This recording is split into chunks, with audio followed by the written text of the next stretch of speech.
मलाई मलाई कसले माफ गर्ला र फेरि फेरि प्रेम गर्ने गल्ती गरेँ भने पाप लाग्ने छ यदि मैले तिमीलाई भुल्न अर्कैको नजिक सरेँ भने प्रेममा पागल भएर पनि आफूलाई जसो कसो जिउँदो राखेको छु के गर्लान् मेरा बाआमाले यदि मायामै पागल भएर म जवानीमा मरेँ भने के गर्लान् मेरा बाआमाले यदि म प्रेममै पागल भएर जवानीमा मरेँ भने। के भन्नुहुन्छ बुवा आमाले यस्तो भावनात्मक कुराहरू बुवा आमासँग परिवारसँग प्रेमिकासँग जोडिरहेका हुन्छन् होइन, यसको बारेमा के भन्नुहुन्छ बुवा आमाले?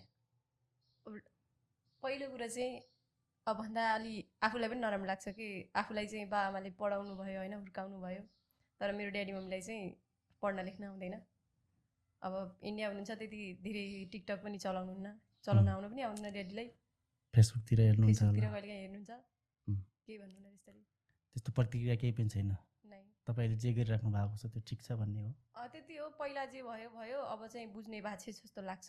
अब मान्छेले पनि भनिरहेको हुन्छ नि त ड्याडीलाई, अब चाहिँ दिपाले बुझी कि क्या हो, अब अहिले पहिलाभन्दा ठिक छ भन्ने प्रतिक्रिया हुन्छ नि त समाजबाट यताउताबाट। अनि ड्याडीले ठिक छ अब आफूले सोचेर अब ठुली भइसेस्, उमेर पनि पुग्यो, अब 20 बुझ्ने भइसेस्, अब आफ्नो इच्छा जे लाग्छ गर, तर त्यही हो बाआमाको बारेमा पनि सोच्नु केही गर्नुभन्दा पहिला भन्नुहुन्छ। त्यति के लाग्छ तपाईँलाई, बुवा आमाले चाहिँ तपाईँको लागि राम्रो भने जस्तो लाग्छ कि नराम्रो भने जस्तो लाग्छ? होइन, अहिले आफू सही छु जस्तो लाग्छ। पहिला जस्तो अब त्यो भनौँ न त्यस्तो सम्बन्धमा बाआमाको त्यस्तो अब केही लाग्छ कि अब कतै पहिलामा यस्तोसम्म थियो कि पहिला मलाई कतै घुम्न मन लाग्यो भने कसलाई सोध्दैन, अब चाहिँ कतै जाँदाखेरि म सोध्छु।